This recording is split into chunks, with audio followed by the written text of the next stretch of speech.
So Kobe, for me, and that leads me into my next question that I want Rich to kind of lead this off on. But like, my question for you is, well, let's briefly go through the top 5. Let's not do a full debate on that. But like, where does Kobe fit in that for you guys? The greatest of all time. And has it changed since he died for you? No. No? No, absolutely. He's always been number 2 to me. Number 2? Absolutely. Okay. Why? Because Jordan is definitely number 1. We can, if like you said, we're not going to debate on that. Jordan is always been number 1 for me. Kobe is number 2 because and I know you guys all played ball. Rich, I don't know you, but you sound like a baller. I think Rich played ball, right? You were a baller. I heard Rich the ball. So, but going into playing basketball, like, I don't have the biggest aesthetics to play ball. I'm 5'8", soaking wet. Like, I better develop some skill. I better learn how to shoot the ball. I better learn how to handle my defender, dribble the ball, to be good. Kobe showed that. And growing up, it was an inspiration to me. More than anything, it was like, wow, like, a guy like this can actually dominate a game because he's not just gifted with excessive amounts of size, muscle mass, and just dominance. And also that killer instinct. And if you ask me a question, who do I want to have that ball with?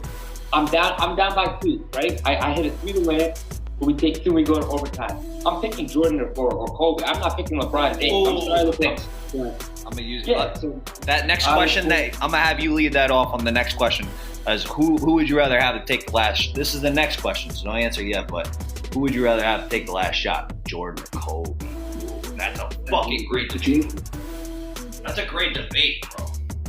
It depends on the situation. It depends on the defense. It depends on the team you're playing, and it depends on the position you're in. Well, let's get Daryl and Rich's opinion on where Kobe is top 5, and then we'll go.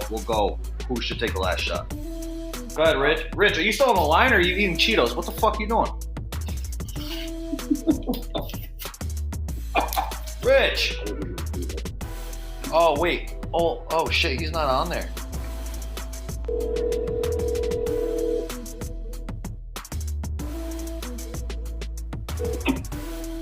Yo.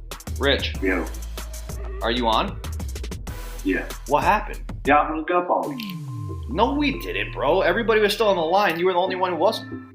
But I had my AirPods in. All right, let's be honest. Let's be honest. We have thousands of listeners, so nobody will judge you. But were you just doing and then come back? No. Oh, okay. Just wondering. All right, cool. So, Rich, the question is, where does Kobe fit in your top 5 of greatest of all time?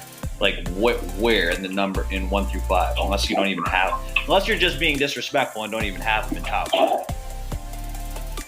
I got him 4th, actually. What? What? 4th? Yeah. What? Is that disrespectful? That is fucking disrespectful right now, bro. Tell me, who do you put in front of Kobe? Jordan. Well, obviously. Who else? Kareem. Okay. That's acceptable. That's acceptable. Magic. You're picking fucking safe answers. All right. And then Kobe. Fuck you, Rich. All right. That's fine. And then who's 5th? LeBron? Oh, no. Oh, that's right. You hate LeBron more than me. Okay, go ahead. Yeah. I don't actually hate LeBron, by the way. But. I mean, I got Shaq too. Okay. I respect that. I respect that.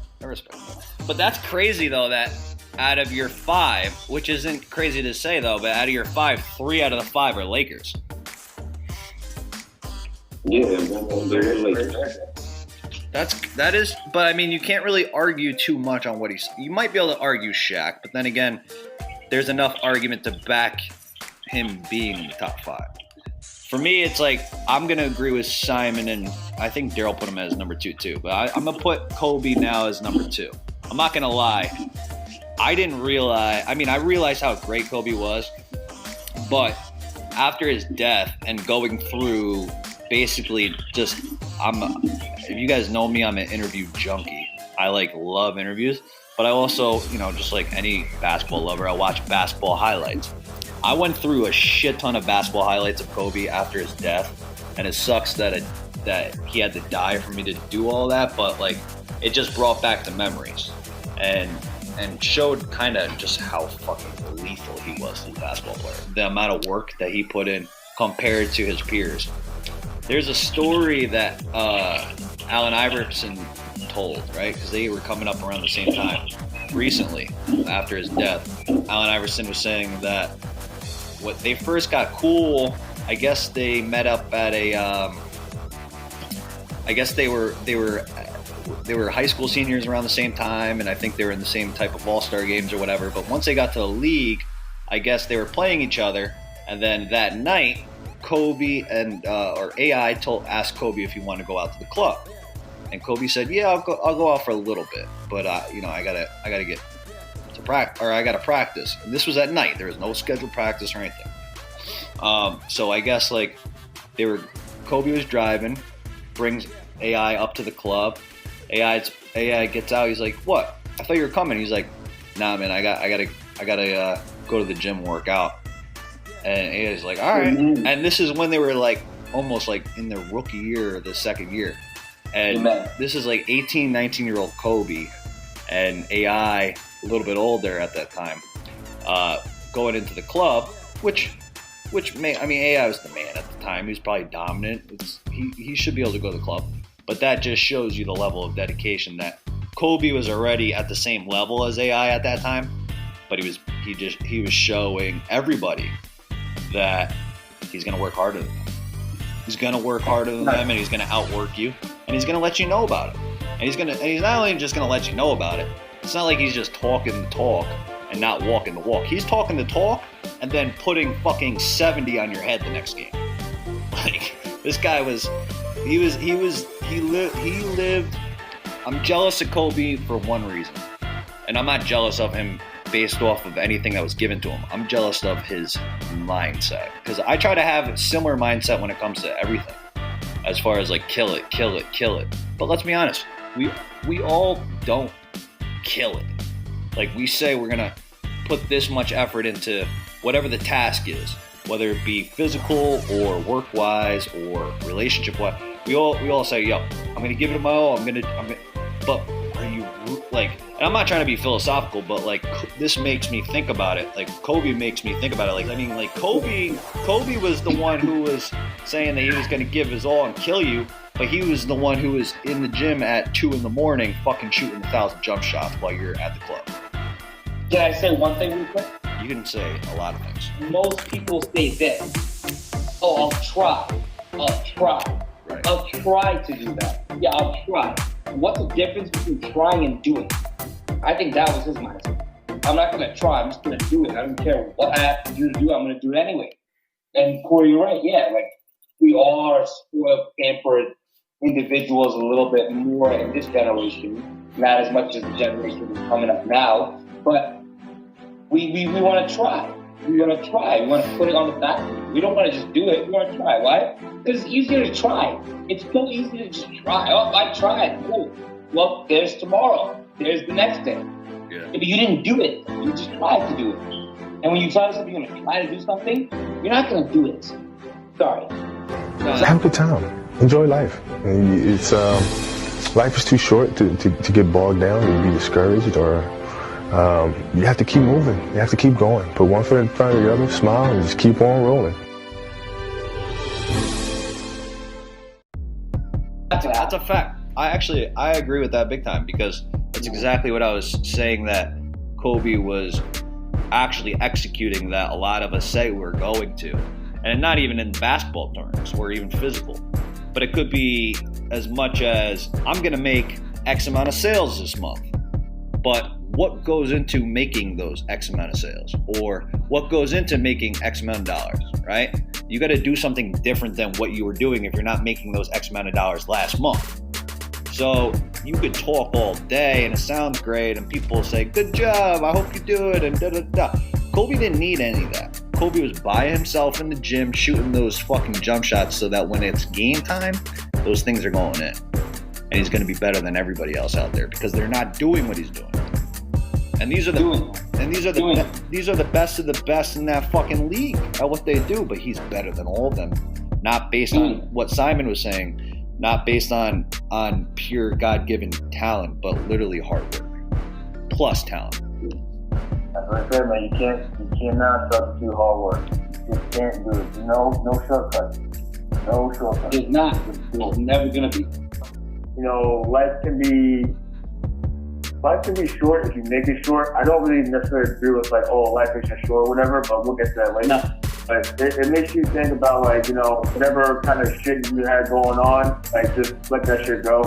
Like, you know, it's not even worth the pettiness. It's not worth the bitterness or whatever. I mean, yeah, we're all gonna have bad days, but I mean, are you able to shine like when the rain comes? Like, what are you gonna do about it?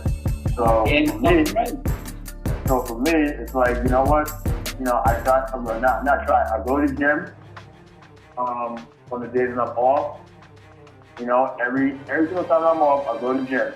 I wake up at 5 o'clock in the morning, and I go between 5:30 and 6 o'clock. I'm usually at the gym for like 2-3 hours, and I come home, and then, you know, if I have class that day, I still go to my online class, I still go to my internship, and then I do the same shit the next day when I'm off. But you know what's crazy, Daryl? And you're doing more than most people, right? But you know what's crazy is that for Kobe, when you talk about, and it's different industries, different tasks, different responsibilities, different everything, right? But if you're talking about the grand scheme of being great at basketball versus being great at what you're doing, the reason why I'm praising Kobe's work ethic is because what you just said, yes, you're working harder than the next man, but what Kobe did compared to the best in the world as far as basketball goes, he superseded that because he did more than just being a hard worker. He was the hardest worker out of 400 people, 500 of the best players in the world, right? Like,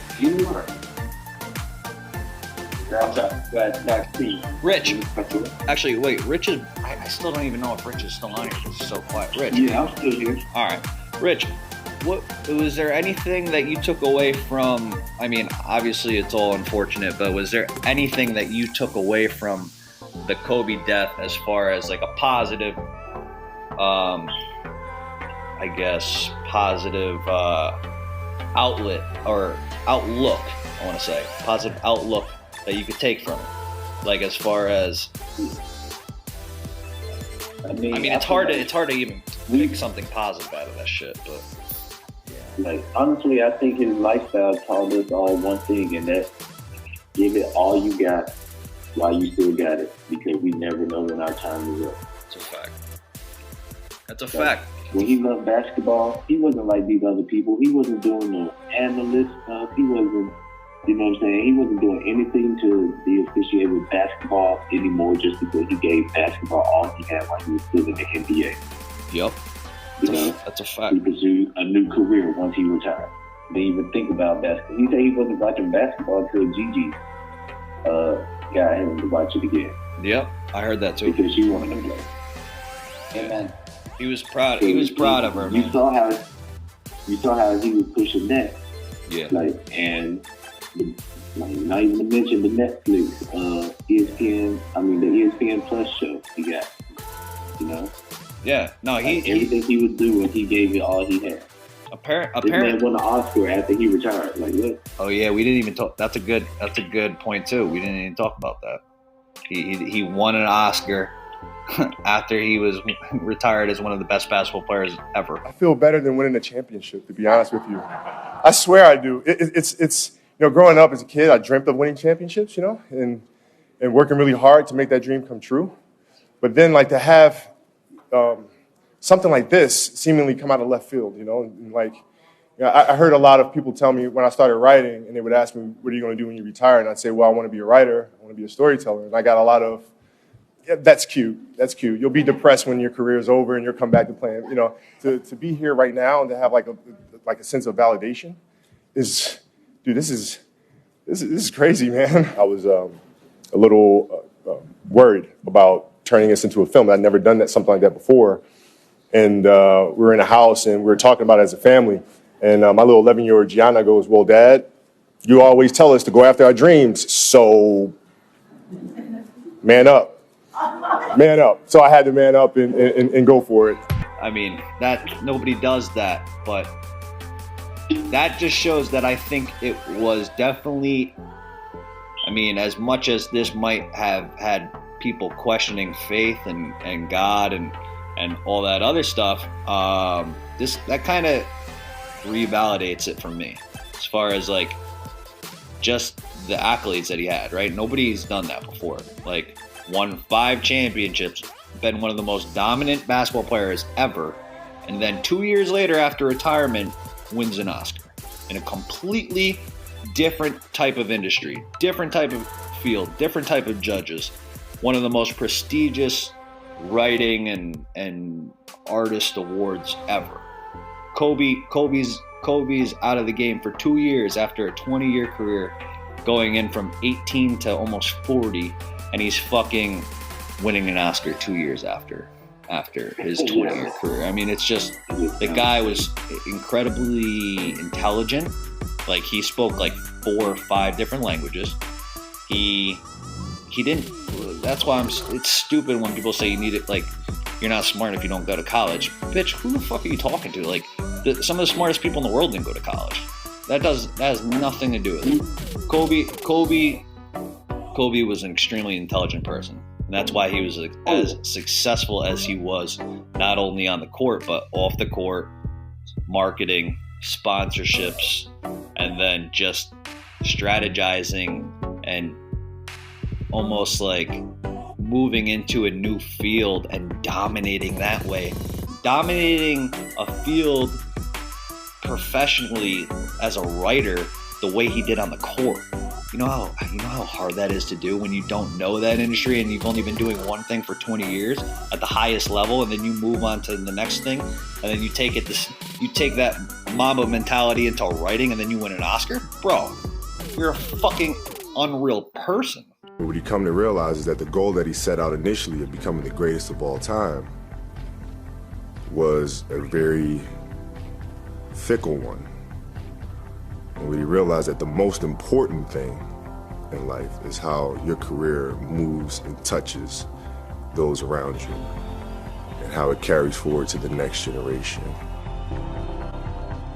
When you realize that's what makes true greatness. If I had the power to turn back time, I would never use it. I don't think about it. Because then every moment that you go through means absolutely nothing, but you can always go back and do it again. So it loses its flavor, it loses its beauty. When things are final, you know, moments won't ever come again. To be able to have the power to go back and re-experience those things is... That's why I got to give it up. A lot about his work ethic. Yeah. Once you think about it. Kobe, it just sucks, man. It still sucks so much. Crazy work ethic. I'm gonna play one last video about somebody talk about Kobe, and this is one of my favorite ones. This is about Jay Williams. Just for the audience, this is Jay Williams, who was a professional NBA player for many years. He was a high draft pick, had a motorcycle accident, almost ruined his whole career, but he's talking about a story where him and Kobe Bryant had an interaction, and it's pretty incredible. So here we go. It's okay. I think I've seen enough. Go play, come back, get in the sauna, get ready for the game. That game, he drops 40 on us, okay? And after the game is over, I'm like, I have to ask this guy. I have to understand, like, why he works like that. Right. So after the game is over, I'm like, hey, Kobe, like, why were you in the gym for so long? He's like, because I saw you come in. and I wanted you to know that it doesn't matter how hard you work, that I'm willing to work harder than you. Wow. You inspired me to be better. Right. And it was the first time I started to see this level of competitiveness where I said, I need to start doing more. Right. Wow. But you never get better if you're not willing to put in the time. And basketball is very similar to the game of life. There's going to be ups and downs. It's not always going to be easy. There are going to be challenges. There's still going to be curveballs thrown at me. But if you put in the work and you constantly put in the work, that's the only way you're going to grow. I don't want to speak for you guys, but I want to say just basketball enthusiasts, especially, is ever since we were born, right? Or, well, from the time that we really knew what the sky was the sky and a basketball is a basketball, we were only, 4 or 5. I was about 5 years old when Kobe was rookie, right? So by the time I really understood what the NBA was and basketball, and my love for basketball probably started around, like, I don't know, 8, 7, 8, 9, whatever. By that time, Kobe was already a star, or if not an all-star or a superstar in the league, right? Because they were in the 2000 finals against the Nets. That hit close to home because we're from New York, and well, I don't know. Rich, where are you from? I'm from North Carolina. Okay, well, forget about Rich. No, I'm just joking. But no, I mean, we grew up watching, like, when the Knicks still sucked that era, but that was the time when you could still kind of watch the Nets games on the Yes Network, and you had the J Kids and the Kerry Kittles and Keith Van Horn, and they would go up against that prime time Kobe and Shaq before Shaq left for the Heat and all that. That's when they won their first championship in 2000, right? 2000, 2001. And so at that time, that just kind of shows that timeline why Kobe left so much of an impact, more than most do when they die, especially on this generation of NBA players, because they were all around the same age as we were when Kobe was in his prime. We were all like 8, 9, 10, 11-year-old kids. That's the time when you're the most impressionable, especially when you're a fan of a sport.